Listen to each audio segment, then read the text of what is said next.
Student math का हमने exercise 13.2 का क्वेश्चन नंबर 1 से क्वेश्चन नंबर 6 तक सॉल्व कर लिया है। आपको क्वेश्चन नंबर 6 तक के वीडियो का लिंक इस वीडियो के लास्ट में एंड स्क्रीन पर मिल जाएगा, या फिर इस वीडियो के नीचे डिस्क्रिप्शन बॉक्स में भी आप नंबर 1 से क्वेश्चन नंबर 6 तक का वीडियो को देख सकते हैं। क्वेश्चन नंबर 7 से हम स्टार्ट कर रहे हैं। यहाँ पर कह रहा है कि ऐसे समचतुर्भुज का क्षेत्रफल ज्ञात कीजिए जिसकी प्रत्येक भुजा 10 सेंटीमीटर और शीर्ष लंब 6 सेंटीमीटर हो। ठीक है, यहाँ पर आपको एक समचतुर्भुज का क्या करना है, क्षेत्रफल ज्ञात करना है, जिसमें आपको भुजा भी दिया गया है और शीर्ष लंब भी दिया गया है। चलिए हम देखते हैं क्वेश्चन नंबर 7। तो ये एक समचतुर्भुज है, ठीक है, और यहाँ पर क्वेश्चन में कह रहा है कि प्रत्येक भुजा 10 सेंटीमीटर है। समचतुर्भुज का क्या होता है, समचतुर्भुज में चारों भुजा बराबर होता है। समचतुर्भुज का चारों भुजा बराबर होता है। ये भुजा जितना सेंटीमीटर होगा बाकी का तीनों भुजा भी उतना ही सेंटीमीटर का होगा। तो इसको हम कुछ नाम दे देते हैं। यहाँ पर हम इसका नाम देते हैं ABCD। तो यहाँ पर नाम दे दिया। अब यहाँ पर कह रहा है कि प्रत्येक भुजा 10 सेंटीमीटर है। प्रत्येक भुजा कितना है, 10 सेंटीमीटर है, यानी कि ये सब भुजा भी कितना होगा, ये भुजा भी 10 सेंटीमीटर और ये वाला भुजा भी 10 सेंटीमीटर। ठीक है, चारों भुजा 10-10 सेंटीमीटर का है। और शीर्ष लंब 6 सेंटीमीटर। शीर्ष लंब कितना है, शीर्ष लंब ये जो यहाँ से ये शीर्ष है, और शीर्ष लंब कितना है, यहाँ से जो लंब डाला जाता है उसी को शीर्ष लंब कहा जाएगा। तो शीर्ष लंब जो है वो 6 सेंटीमीटर है, 6 सेंटीमीटर। ठीक है, तो क्षेत्रफल ज्ञात करना है। तो यहाँ पर हम लिखेंगे समचतुर्भुज का क्षेत्रफल बराबर, देखिए यहाँ पर हम इसको आधार मान लेंगे। ये क्या है, ये आधार। आधार कितना दिया गया है, 10 सेंटीमीटर, फिर ये भी 10 सेंटीमीटर है। चारों भुजा का माप 10-10 सेंटीमीटर का है। तो ये आपका हो गया आधार और ये हो गया शीर्ष लंब। तो समचतुर्भुज का क्षेत्रफल निकालने का फॉर्मूला होता है आधार गुना शीर्ष लंब। ठीक है, ये फॉर्मूला हो गया आपका। तो आधार आपका 10 है और शीर्ष लंब कितना है, 6। तो 10 गुना 6 60 सेंटीमीटर स्क्वायर हो जाएगा, क्योंकि हम क्षेत्रफल निकाल रहे हैं। क्षेत्रफल हमेशा स्क्वायर में ही निकलता है। तो 60 सेंटीमीटर स्क्वायर, ये हो गया आपका आंसर क्वेश्चन नंबर 7 का। चलिए देखते हैं नेक्स्ट क्वेश्चन। क्वेश्चन नंबर 8 में कह रहा है कि एक समचतुर्भुज की प्रत्येक भुजा 8 सेंटीमीटर है और इसका क्षेत्रफल 11.2 सेंटीमीटर स्क्वायर है। तो इस चतुर्भुज का शीर्ष लंब ज्ञात करें। ये क्वेश्चन भी बिल्कुल आसान है। यहाँ पे आपको शीर्ष लंब ज्ञात करना है। पिछले क्वेश्चन में आपको क्षेत्रफल ज्ञात करना था और यहाँ पर आपको शीर्ष लंब ज्ञात करना है। चलिए देखते हैं हम क्वेश्चन नंबर 8। देखिए यहाँ पे हमने फिगर बना लिया है। ये हमने फिगर बना लिया है क्वेश्चन नंबर 8 का। ये एक समचतुर्भुज का फिगर है। ये एक समचतुर्भुज का फिगर यहाँ पर दिया गया है। और समचतुर्भुज का मैंने आपको बताया था कि उसका चारों भुजा बराबर होता है। तो इसका प्रत्येक भुजा 8 सेंटीमीटर का है। इसका जो क्षेत्रफल है, क्षेत्रफल क्या हुआ, मतलब अंदर का ये जो क्षेत्रफल है ये कितना है, ये आपको दिया गया क्वेश्चन में 11.2 सेंटीमीटर स्क्वायर। इसका ये क्षेत्रफल दिया गया है। तो यहाँ पर हम लिख लेंगे समचतुर्भुज की भुजा कितना दिया गया है, भुजा है 8 सेंटीमीटर और समचतुर्भुज का क्षेत्रफल दिया गया है 11.2 सेंटीमीटर स्क्वायर। ठीक है, यहाँ पर हमने भुजा लिख लिया, क्षेत्रफल लिख लिया, और यहाँ पर हमें क्या ज्ञात करना है, हमें ज्ञात करना है समचतुर्भुज का शीर्ष लंब हमें ज्ञात करना है। शीर्ष लंब क्या होता है, जैसे कि मैंने आपको पिछले क्वेश्चन में बताया था, जैसे कि ये शीर्ष है, ठीक है, यहाँ से जो लंब डाला जाता है वही शीर्ष लंब कहलाता है। वैसे यहाँ से यहाँ तक का दूरी आपको ज्ञात करना है। ठीक है, यहाँ से लेके यहाँ तक का दूरी आपको ज्ञात करना है, ये कितना है। ठीक है, यहाँ से यहाँ तक का दूरी कितना है ये आपको ज्ञात करना है, यानी कि शीर्ष लंब बराबर व्हाट। देखिए यहाँ पर हम लिखेंगे समचतुर्भुज का क्षेत्रफल बराबर क्या होता है, समचतुर्भुज का क्षेत्रफल बराबर होता है आधार देखिए आधार को हम पूरा लिख देते हैं, आधार गुना शीर्ष लंब। ठीक है, ये होता है क्षेत्रफल निकालने का फॉर्मूला। अब इसी पे हम बैठाएंगे। देखिए क्षेत्रफल हमें मालूम है 11.2 सेंटीमीटर स्क्वायर है, तो यहाँ पर हम लिख देंगे 11.2 सेंटीमीटर स्क्वायर। ये क्षेत्रफल हमें मालूम है। आधार भी हमें मालूम है। आधार कितना है, देखिए जब चारों भुजा 8 सेंटीमीटर का है तो इसका ये जो ये आधार है जिसपे हम लंब डालते हैं वो भी 8 सेंटीमीटर का है। तो यहाँ पर हम लिखेंगे 8 सेंटीमीटर और शीर्ष लंब हमें पता नहीं है। शीर्ष लंब का आप कुछ भी मान सकते हैं, एक्स मान सकते हैं, एच मान सकते हैं। ठीक है, या फिर शीर्ष लंब की जगह हम शीर्ष लंब ही लिख देते हैं। ठीक है, यहाँ पर हम लिखेंगे शीर्ष लंब बराबर, इसको हमने यहाँ पर लिख लिया, इसको सीधा सीधा लिखने के लिए 11.2 सेंटीमीटर ये है, और ये अगर इधर आएगा, ठीक है, तो ये क्या बन जाएगा, ये बन जाएगा आपका भाग में, ये इधर गुना में है, और इसको अगर हम इसका जगह बदलेंगे तो ये भाग में बन जाएगा। ठीक है, 11.2 और ये 8, ये सेंटीमीटर में है 8 सेंटीमीटर और ये सेंटीमीटर स्क्वायर में है। ठीक है, अब देखिए इसका दशमलव हम हटा देते हैं, दशमलव के बदले में यहाँ पर आ जाएगा 1 और 1 अंक है दशमलव के बाद तो 1 0 हो जाएगा। ठीक है, तो हम कटा भी सकते हैं। अब यहाँ पर हम लिखेंगे 112 सेंटीमीटर स्क्वायर हो गया और आपको हो गया यहाँ पे 8 सेंटीमीटर गुना 10 सेंटीमीटर गुना 10। तो यहाँ इसको हम 4 से कटाते हैं, 4 दूनी 8 हो जाएगा, फिर ये 4 8 32 हो जाएगा। ठीक है, फिर इसको हम कटाते हैं, 2 एकम 2, 2 दूनी 2 चौके 8, 14 12 हो गया। फिर 2 से कटाते हैं, 2 पंचे 10 और 2 सते 14 और ये स्क्वायर और ये सेंटीमीटर भी कट जाएगा तो सेंटीमीटर सिर्फ आपका बच जाएगा।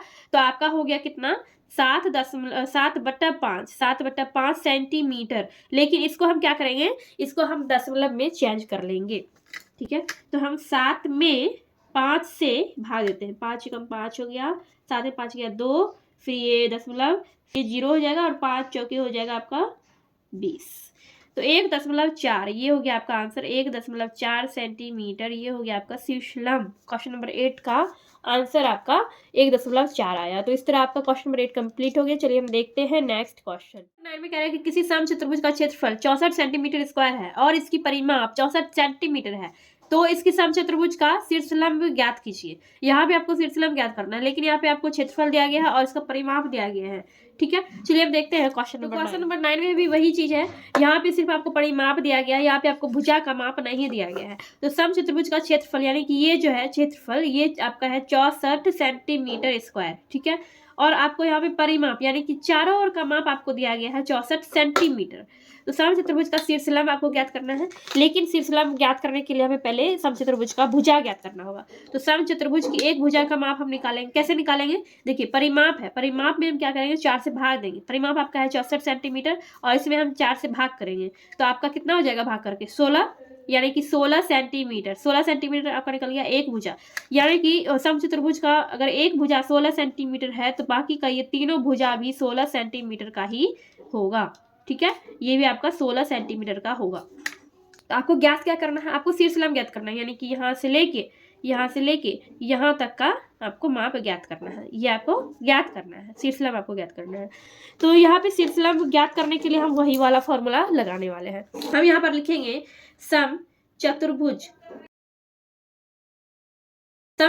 का क्षेत्रफल बराबर, समचतुर्भुज का क्षेत्रफल बराबर क्या हो जाएगा, आधार गुना ऊंचाई या फिर आधार गुना शीर्षलंब लिख सकते हैं। यहाँ पे आप क्या लिख सकते हैं, शीर्षलंब भी लिख सकते हैं, आधार गुना शीर्षलंब। तो आधार आपका यहाँ पे आपको मालूम चल गया 16 सेंटीमीटर इसका आधार है 16 सेंटीमीटर और शीर्षलंब हमें मालूम नहीं है तो यहाँ पर हम लिख देंगे शीर्षलंब। ठीक है, और क्षेत्रफल आपको मालूम है, क्षेत्रफल कितना है 64 सेंटीमीटर स्क्वायर है। तो यहाँ पे हम क्या लिखेंगे, देखिए ये हम लिखेंगे 64 सेंटीमीटर स्क्वायर बटा 16 सेंटीमीटर। ठीक है, इसको हमने इस साइड ले आया तो ये भाग में बन गया। ठीक है, वैसे ही अगर हम शीर्षलंब को भी इधर लिखते तो 64/16 ही करते, क्योंकि ये जो गुना में है ये इधर आने के बाद इसके साथ आएगा तो ये भाग में ही बनेगा। ठीक है, तो हम शीर्षलंब को अभी इधर ही छोड़ देते हैं, इसको हम बाद में सीधा करके लिख लेंगे। तो ये आपका हो गया, ये आप यहाँ पे आप इसको कटा देंगे, ये स्क्वायर और ये सेंटीमीटर कट जाएगा और ये 16 से ये 64 भी कट जाएगा, 16 चौके 64, यानी कि आपका जो शीर्षलंब है वो आपका निकल गया 4 सेंटीमीटर। ये चीज ऐसे करके आया, इसी को आप सीधा करके लिखेंगे। अगर हम पहले ही सीधा करके लिखते शीर्षलंब को इधर कर देते और इसको हम उधर लिख देते, ठीक है, बात वही होता। हम इस तरह से लिखते हैं शीर्षलंब आपका कितना आ गया है, शीर्षलंब आपका आ गया है 4 सेंटीमीटर। ये हो गया आपका आंसर क्वेश्चन नंबर 9 का। एंड आई होप आपको क्वेश्चन नंबर 9 भी अच्छे से समझ में आ गया होगा। कोई समय आपको कोई भी डाउट रहता है तो आप कमेंट सेक्शन में कमेंट करके पूछ सकते हैं, या फिर आप लोग मेरे इंस्टा से जुड़िए। इंस्टा आईडी आपको इस वीडियो के नीचे डिस्क्रिप्शन बॉक्स में मिल जाएगा, आप वहाँ पे मुझे डीएम भी कर सकते हैं। ना हो सके इस वीडियो को अपने दोस्तों के साथ शेयर करिए, एंड चैनल पर नए हैं तो चैनल को सब्सक्राइब कर लीजिए। तो ये आपका क्वेश्चन नंबर 9 कंप्लीट हो गया है। एंड चलिए हम देखते हैं नेक्स्ट क्वेश्चन में। कह रहा है कि एक समचतुर्भुजाकार पार्क की प्रत्येक भुजा की लंबाई 72 मीटर तथा शीर्षलंब 18 मीटर है। उस वर्गाकार खेल की मैदान का भुजा क्या होगी जिसके क्षेत्रफल इस समचतुर्भुज के क्षेत्रफल के बराबर है। हम क्वेश्चन को अच्छी तरह से समझ लेते हैं एंड देन हम क्वेश्चन को सॉल्व करेंगे। क्वेश्चन को समझाने के लिए मैंने यहाँ पे 2 फिगर बना लिया है। क्वेश्चन में ये कह रहा है कि समचतुर्भुजाकार पार्क है, ठीक, का प्रत्येक भुजा है 72 मीटर और शीर्षलंब कितना है 18 मीटर। ठीक है, इसके बाद कह रहा है कि उस वर्गाकार खेल के मैदान का भुजा क्या होगा जिसका क्षेत्रफल समचतुर्भुजाकार पार्क के क्षेत्रफल के बराबर है। ठीक, यहाँ पे ये एक समचतुर्भुजाकार पार्क है जिसका एक भुजा है 72 मीटर, यानी एक भुजा 72 मीटर, यानी कि बाकी का तीनों भुजा भी 72 मीटर ही होगा, और उसका शीर्षलंब कितना है 18 मीटर। तो ये हो गया आपका समचतुर्भुजाकार पार्क। और उसके बाद ये कह रहा है कि तो इस वर्गाकार खेल का मैदान जो है इसका एक भुजा क्या होगा, अब इसका क्षेत्रफल यानी कि समचतुर्भुजाकार पार्क का क्षेत्रफल अगर इसके क्षेत्रफल के वर्गाकार मैदान के क्षेत्रफल के बराबर है तो, ठीक है, इन दोनों का क्षेत्रफल बराबर है। ये क्वेश्चन में इस पार्क का क्षेत्रफल जो है इस मैदान के क्षेत्रफल के बराबर है, ये क्वेश्चन में कह रहा है, इसलिए मैंने यहाँ पर लिखा दिया है, क्वेश्चन में दिया है कि ये जो समचतुर्भुजाकार पार्क है इसका क्षेत्रफल वर्गाकार खेल के मैदान के क्षेत्रफल के बराबर है, तो इसलिए मैंने यहाँ पे ये लिखा है। तो हमें ज्ञात करना है वर्गाकार खेल के मैदान की एक भुजा, ठीक है, यानी कि इस वर्गाकार खेल के मैदान की एक भुजा हमें ज्ञात करना है। चलिए देखिए कैसे बनाते हैं। तो यहाँ पर हम लिखेंगे वर्ग का क्षेत्रफल, वर्ग का क्षेत्रफल, यहाँ पर लिखेंगे समचतुर्भुज, समचतुर्भुज का क्षेत्रफल। तो वर्ग का क्षेत्रफल का फॉर्मूला होता है आपका भुजा स्क्वायर, भुजा स्क्वायर, और समचतुर्भुज का क्षेत्रफल का फॉर्मूला होता है आपका आधार गुना ऊंचाई या फिर आधार गुना शीर्षलंब, कुछ भी आप कह सकते हैं, ठीक है, ऊंचाई या फिर शीर्षलंब कुछ भी आप लिख सकते हैं। तो यहाँ पे भुजा तो हमें मालूम है नहीं, वर्ग का क्षेत्रफल का फॉर्मूला होता है भुजा स्क्वायर, तो वर्ग का भुजा हमें मालूम नहीं है, तो यहाँ पे हम यही लिख देंगे जो लिखा हुआ है भुजा स्क्वायर, तो भुजा स्क्वायर हम लिख देंगे।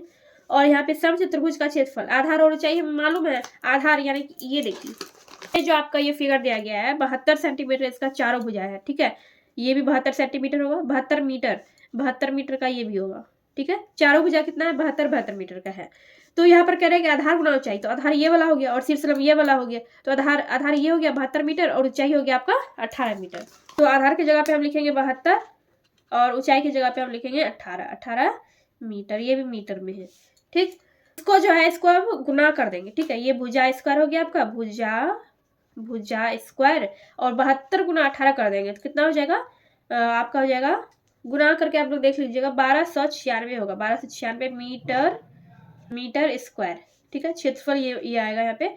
तो ये हो गया आपका, और हाँ इसमें हम रूट अभी हम नहीं लगाएंगे, इसका हम स्क्वायर हटाएंगे पहले, ठीक है, इसका हम स्क्वायर हटाएंगे, इस पे रूट चढ़ जाएगा, जब हम इसका स्क्वायर हटा देंगे तो इस पे रूट आ जाएगा, तो 1296 मीटर स्क्वायर और ये इस पे रूट आ गया, ठीक है।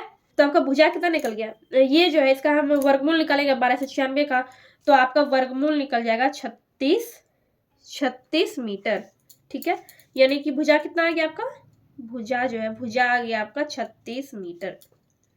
तो ये हो गया आपका क्वेश्चन नंबर 10 का आंसर। बहुत आसान सा क्वेश्चन था, आई होप आपको समझ में आ गया होगा। तो इस तरह से आपका क्वेश्चन नंबर 10 भी कंप्लीट हो गया है। चलिए देखते हैं हम नेक्स्ट क्वेश्चन। क्वेश्चन नंबर 11 में कह रहा है कि किसी चतुर्भुज का एक विकर्ण 30 मीटर और सम्मुख शीर्षों से डाले गए लंब 10 मीटर और 8 मीटर है, तो चतुर्भुज का क्षेत्रफल निकालिए। यहाँ पे एक चतुर्भुज दिया गया है, इसमें कोई भी चतुर्भुज का नाम नहीं बताया गया है कि ये समलंब चतुर्भुज है या फिर सम चतुर्भुज है, तो इसमें नाम आपको नहीं बताया गया। इसमें सिर्फ कह रहा है कि एक चतुर्भुज है जिसका विकर्ण 30 मीटर है, ये जो है यहाँ से यहाँ तक ये क्या कहलाएगा, ये विकर्ण कहलाएगा, ठीक है। तो इसका क्या है BC विकर्ण है और इसका लंबाई कितना है 30 मीटर है, और क्या है सम्मुख शीर्षों से डाले गए लंब, सम्मुख शीर्ष, ये इसका सम्मुख शीर्ष है, ये भी इसका सम्मुख शीर्ष है, सम्मुख शीर्षों से डाले गए लंब का माप कितना है 10 मीटर है और 8 मीटर है। तो लंब कितना है 10 मीटर और 8 मीटर। तो चतुर्भुज का क्षेत्रफल निकालिए, तो इसी चतुर्भुज का आपको क्षेत्रफल निकालना है। यहाँ पे आपको ये मालूम नहीं है कि कौन सा चतुर्भुज है, तो हम इसका क्षेत्रफल जो है किसी अलग रूल से निकालेंगे। तो चलिए हम देखते हैं क्वेश्चन नंबर 11। जैसा कि क्वेश्चन में फिगर दिया गया था बिल्कुल वैसा ही फिगर हमने यहाँ पर बना लिया है, ठीक है। ये इसका विकर्ण है और ये शीर्ष लंब है, ठीक है, ये इसका लंब यहाँ पर डाला गया। तो हम यहाँ पर लिखेंगे चतुर्भुज का क्षेत्रफल, चतुर्भुज का क्षेत्रफल ही हमें निकालना है, तो यहाँ पर लिखेंगे चतुर्भुज का क्षेत्रफल पर 1/2 गुना विकर्ण गुना विकर्ण पर डाले गए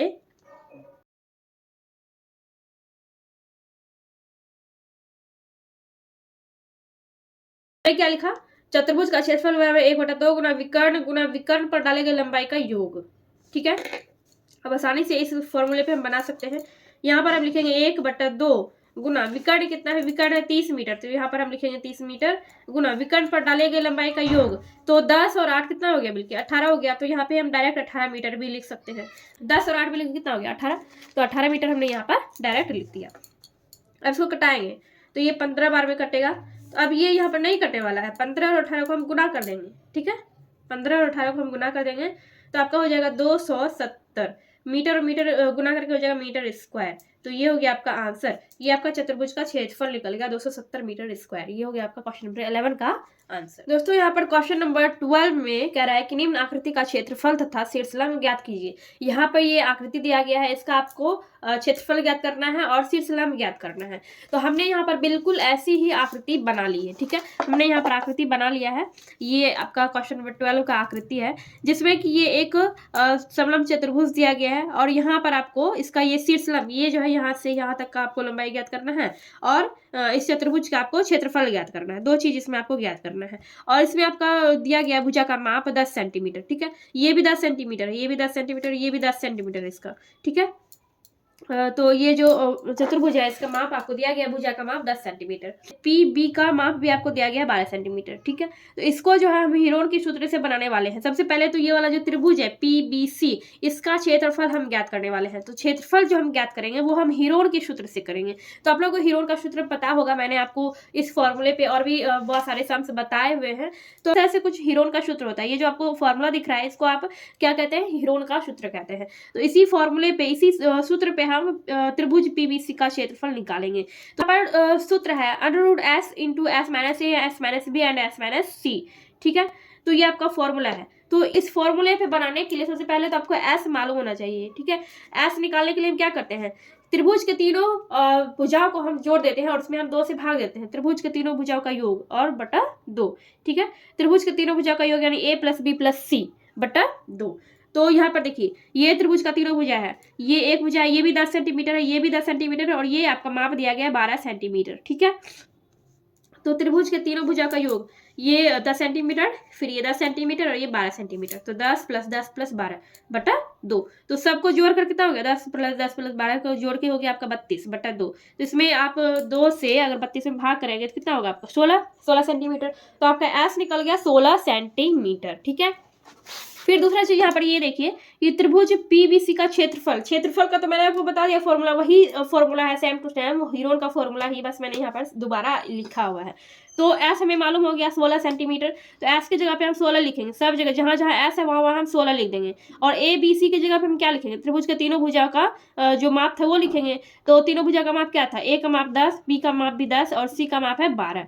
तो वही हमने लिख दिया। फिर ये 16 है, 16 का 16 यहाँ पर लिख दिया। 16 में से 10 माइनस हो गया 6, फिर 16 में से 10 माइनस हुआ ये 6, फिर 16 में से 12 माइनस हुआ 4, ठीक है। अब यहाँ पर हमने 16 को तोड़ के लिखा है, 2 दूनी 4 गुना 4, 2 दूनी 4 2 दूनी 4 हुआ, और 4 गुना 4 16, ठीक है। 16 को हमने तोड़ के इस तरह से लिख दिया, और 6 गुना 6 पहले से था, 6 गुना 6 हमने यहाँ पर लिख दिया, और 4 भी पहले से था, 4 को हमने वैसे ही रहने दिया। तो यहाँ पर जो अब देखिए 2 का जोड़ा यहाँ पर बन गया सबका, 2 भी 2 बार है, 4 भी 2 बार है, 6 भी 2 बार है। तो जो भी 2 बार है सबको हम एक एक करके लिख लेंगे। 2 के बदले हम 1 2 लिखेंगे। 4 भी 2 बार है तो 4 को हम 1 बार लिखेंगे। 6 भी 2 बार है तो इसको हम 1 बार लिखेंगे, और सबको गुना कर देंगे। 2 गुना 4 गुना 6, तो 48 सेंटीमीटर स्क्वायर। ये आपका त्रिभुज PBC का क्षेत्रफल निकला है, ठीक है। जो त्रिभुज है PBC, इसका क्षेत्रफल हमने निकाला कितना, 48 सेंटीमीटर स्क्वायर निकला। अब इसका हम क्या निकालेंगे, अब हम इसका ऊंचाई निकालेंगे। ये जो है ये शीर्षलंब जो बोल रहा है क्वेश्चन में निकालने के लिए, अब ये शीर्षलंब का हम माप निकालेंगे, ठीक है। अब देखिए वही फॉर्मूला हम लगाएंगे, त्रिभुज PBC का क्षेत्रफल का फॉर्मूला क्या होता है, 1/2 गुना आधार गुना ऊंचाई। अच्छा, आप लोग ये यहाँ पर पूछेगा कि यहाँ पे हमने हीरोन का फॉर्मूला का यूज क्यों किया है, और जबकि त्रिभुज का क्षेत्रफल का फॉर्मूला ये होता है, ठीक है। देखिए यहाँ पे क्या है, इस फॉर्मूले में आपको दिया गया है कि 1/2 गुना आधार गुना ऊंचाई, लेकिन यहाँ पे हमें ऊंचाई ही मालूम नहीं था, इसलिए हमने हीरोन के सूत्र से इसका क्षेत्रफल निकाला। अब हमें त्रिभुज PBC का क्षेत्रफल मालूम चल गया है, तो अब हम इस फॉर्मूले पे ऊंचाई निकालने वाले हैं, ठीक है। क्षेत्रफल तो हमें मालूम कर लिया हीरोन के सूत्र से, अब हम ऊंचाई मालूम करेंगे। तो देखिए क्षेत्रफल हमें पहले से मालूम है 48 सेंटीमीटर स्क्वायर, 1/2 के बदले में 1/2 ही लिखेंगे, और आधार भी हमें मालूम है। आधार यहाँ पे आपके क्वेश्चन में ही दिया गया है PB 12 सेंटीमीटर, ठीक है। तो आधार ये आपका हो गया। ऊंचाई हमें मालूम नहीं है, तो ऊंचाई की जगह पे कुछ नहीं लिखेंगे, ऊंचाई की जगह पे हम ऊंचाई ही लिख देंगे, ठीक है। अब ये 48 सेंटीमीटर हो गया और यहाँ पे हमने 12 को 2 से कटा दिया, 2 छक्के 12 हो गया, 6 है यहाँ पे। तो इसी 6 को हमने बराबर के इस साइड लाया तो ये नीचे चला, यानी कि ये गुना में है, तो इधर आने के बाद ये भाग में बन गया। तो अब हमने 48 को 6 से कटा दिया तो 6 8 48, 8 हो गया, 8 सेंटीमीटर ये आपका निकल गया, 8 सेंटीमीटर आपका ये ऊंचाई निकल गया। तो हमने इस तरह से लिख दिया ऊंचाई बराबर 8 सेंटीमीटर। अब क्या करेंगे, अब हम क्षेत्रफल निकालने वाले हैं समलंब चतुर्भुज का क्षेत्रफल। तो इसका जो फॉर्मूला होता है वही फॉर्मूला हम लगाएंगे। समलंब चतुर्भुज का क्षेत्रफल का फॉर्मूला होता है 1/2 गुना आधार गुना समानांतर भुजाओं का योग। तो 1/2 गुना आधार गुना समांतर भुजाओं का योग। अब देखिए 1/2 के बदले में तो 1/2 ही लिखेंगे। यहाँ पे मैंने गलती से आधार लिख दिया है, यहाँ पे क्या होगा, यहाँ पे आपका हो जाएगा ऊंचाई, ठीक है, आधार नहीं होगा इसमें, ऊंचाई होगा। 1/2 गुना ऊंचाई गुना समांतर भुजा का योग। तो 1/2 के बदले में तो हमने 1/2 लिखा, ऊंचाई के बदले में हमने 8 लिखा है, 8 सेंटीमीटर, क्योंकि हमने अभी अभी यहाँ पे ऊंचाई निकाला है 8 सेंटीमीटर, ठीक है। समांतर भुजा का योग, समांतर भुजा का योग, ये देखिए ये भुजा जो है ये इसके समांतर है। तो इस पूरे भुजा का जो माप है वो कितना है, 22 सेंटीमीटर, और इस भुजा का माप है 10 सेंटीमीटर। तो 22 + 10 कर देंगे हम, या फिर 10 + 22 कर देंगे, ठीक है। क्या है, ये भुजा इसके समांतर है, इसलिए 22 + 10 या 10 + 22 कर देंगे, ठीक है। तो यहाँ पर 10 + 22 सेंटीमीटर हो गया आपका, ठीक। अब यहाँ पर क्या करते हैं हम, ये हम 8 को जो है 2 से कटाते हैं, ये 4 हो जाता है यहाँ पे कटाने के बाद, 2 चौके 8, तो ये 4 का 4 लिख देंगे, और ये 10 + 22 वही चीज़ हमने लिख दिया, 4 सेंटीमीटर और 10 सेंटीमीटर। तो 4 सेंटीमीटर और 32 सेंटीमीटर, यानी 10 + 22 कितना हो गया, 32 हो गया। तो 4 सेंटीमीटर और 32 सेंटीमीटर को हम गुना करेंगे तो हमारा हो जाता है 128 सेंटीमीटर स्क्वायर। यहाँ पे हम क्षेत्रफल निकाल रहे हैं, क्षेत्रफल हमेशा स्क्वायर में ही निकलता है। तो आपका ये फाइनल आंसर जो है आपका हो जाएगा शीर्ष लंब 8 सेंटीमीटर और क्षेत्रफल 128 सेंटीमीटर स्क्वायर। तो ये हो गया आपका क्वेश्चन नंबर 12 का आंसर। ये मैं पहले से ही बना के रखा था, वीडियो बहुत लंबा हो रहा था तो इसलिए मैंने पहले से ही यहाँ पे इसको बना के रखा था। एंड आई होप आपको ये क्वेश्चन भी अच्छे से समझ में आ गया होगा। क्वेश्चन अगर समझ में आया है, वीडियो अगर अच्छी लगी हो तो वीडियो को लाइक कीजिए, चैनल पर पहली बार आए हैं तो चैनल को सब्सक्राइब कर लीजिए। चलिए हम मिलते हैं नेक्स्ट वीडियो में।